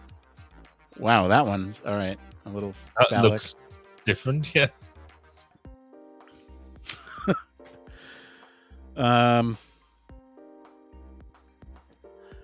What do we want to say for this? Airship blimp.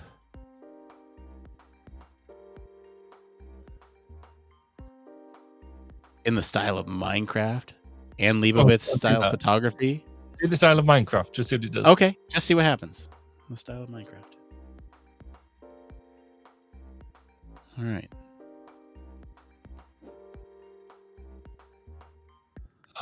That's genius. Oh, I like that.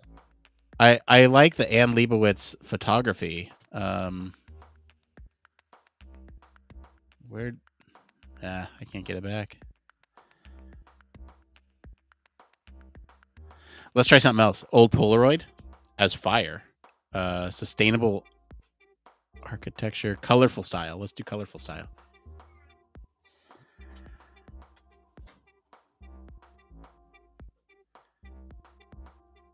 Ooh, all right. That's nice. What else do I want to try? DreamWorks movie digital art. Oh yeah, DreamWorks version. Harlem Renaissance. So in the style of Salvador Dali would be quite cool.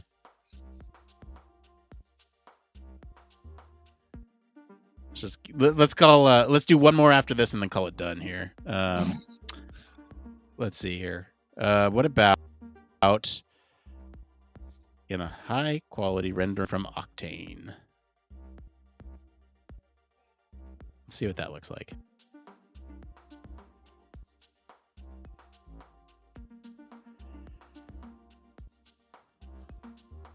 All right, they're all pretty samey. I don't know. Like that's the problem with AI images for me. It's like it all comes back a little samey after a while. You see like, oh, I can see what elements you're reusing in these. You've just skinned them differently. Yeah. Which is why I don't think art will replace, or AI will not replace artists. So how have you found getting into going back to work in the new year? Has it been hard? Yeah, I'm struggling. How's it been for you? Yeah, struggling. Difficult, yeah. Because normally I normally am awake just before. So my alarm goes off at 6. I'm normally awake just before that, and then so I'm up, out of bed, downstairs, dog out, all that sort of stuff. Drive to work. If I'm working from the cabin, working from here, I'll come here about 6:30. But I've worked out the office all week this week, and so we don't get in there for about 7:00. So drive to work, leave here about 27. I've struggled to get out of bed. I really have. I'm not used to sleeping in, but I got into a thing of maybe not waking up till just before 8:00, which is just rare, which just proves how tired I was. Right. And then now, I mean, normally on a Thursday night, I'd be really good to go until just after midnight. But even now, I can feel I'm flagging. And getting up in the morning has been a struggle. I think it'll take me a couple of weeks to get back into the swing of things. But it's just been, it's been tough. Yeah, I've had to be up a couple times this week just for meetings that happened at like 7. And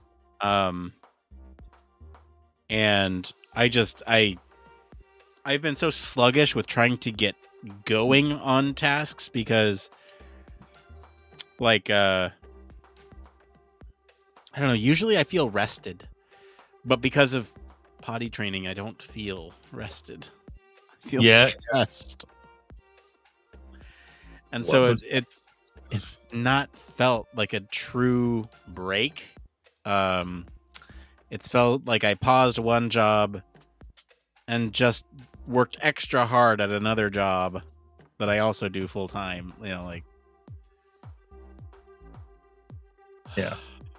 It's if it makes you feel any better, our eldest daughter, 18 years old, we still had to wait up for her on New Year's Eve because it was her first New Year's Eve out as an adult, as it were, as a ability to go and drink type adult.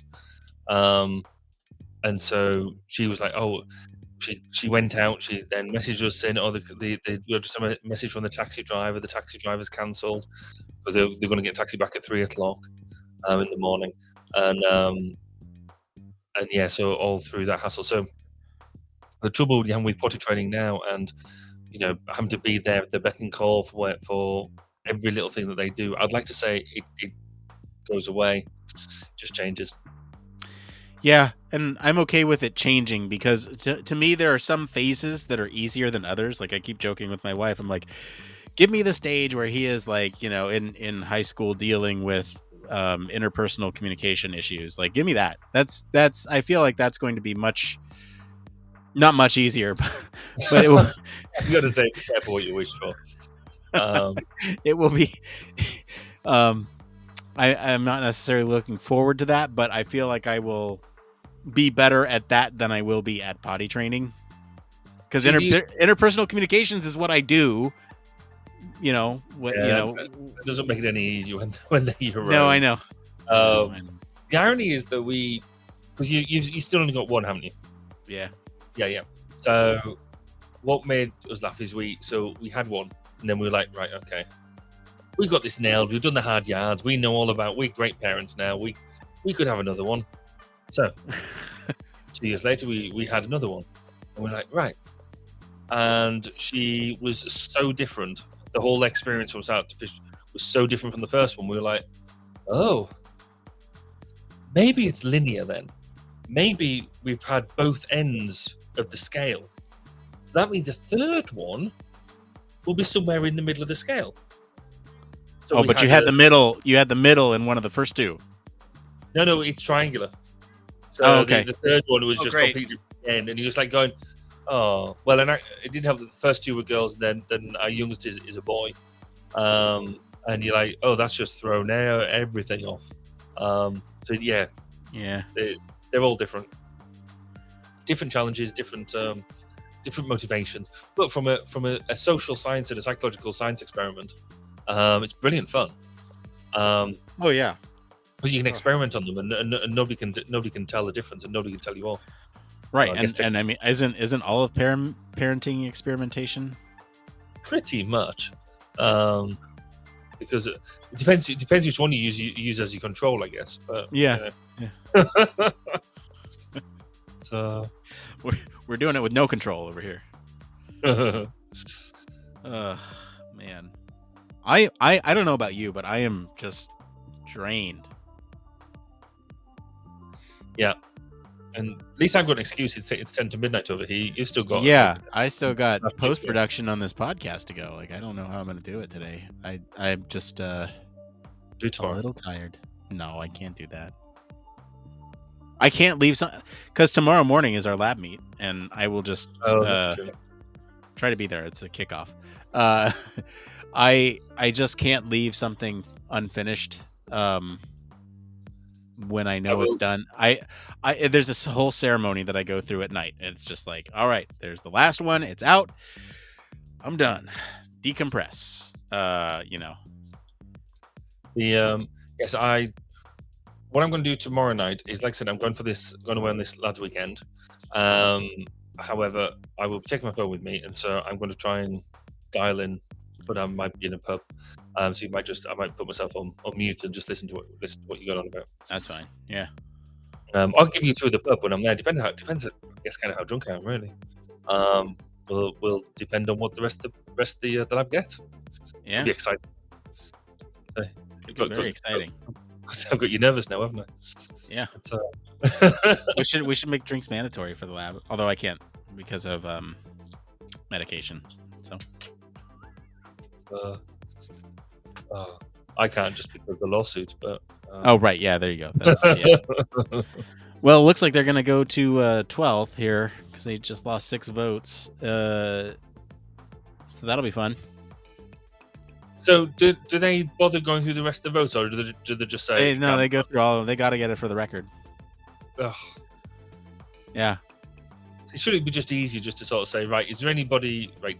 They should just do it by show of hands. Well, sometimes they do voice vote, but they can't do voice vote in this matter because unanimous, or it's not a binary decision. There's multiple people on the ballot, right? Like, that's great. Yeah, so that's just funny. yep, so he can afford to lose 6. He's lost 7 now. He's lost 7 people. Oh, that's beautiful. That is beautiful. I wonder, 12 times the charm, maybe. But then, like I say, if they're not discussing, they're not doing anything in between times. They're nominating new people, so they're like testing the waters to see if anyone wants to come away. But yeah, I agree. There's not really any. I mean, if you're watching C-SPAN, you'll see a bunch of people having conversations throughout this. It's not like they're just all sitting there. They're having conversations. They're like, "What do you want? What do you want? What do you want? What do you want?" Right? But it's not working. I bet the WhatsApp group is something to look at. The what? Their WhatsApp group. I bet it's something. Oh yeah. Well, half of these people are so old they don't know what WhatsApp is. That's true. So, I vote we get out of here just a little early today. I am exhausted. Oh my goodness. With that, we can do that. All right. Cool. You enjoy watching your country devolve itself into back to the quagmire. We'll be. I think the UK will turn around. One branch. We'll next week we'll turn around and say, look, you've had your fun now. We're going to come and take you back again because you clearly can't. Well, it's just hey, look. To be fair, it's just one branch. It's just one branch. The other branches are functioning phenomenally. So true. Like, that's fine. Cool. Well, have yourself a good one, and I shall chat to you tomorrow, and we shall do this again next week. All right. Bye, everybody. Goodbye. Bye. Human Factors Cast brings you the best in human factors news, interviews, conference coverage, and overall fun conversations into each and every episode we produce. But we can't do it without you. The Human Factors Cast network is 100% listener supported. All the funds that go into running the show come from our listeners. Our patrons are our priority, and we want to ensure we're giving back to you for supporting us. Pledges start at just $1 per month and include rewards like access to our weekly Q&As with the hosts, personalized professional reviews, and Human Factors Minute, a Patreon-only weekly podcast where the hosts break down unique, obscure, and interesting human factors topics in just 1 minute. Patreon rewards are always evolving, so stop by patreon.com/humanfactorscast to see what support level may be right for you. Thank you, and remember,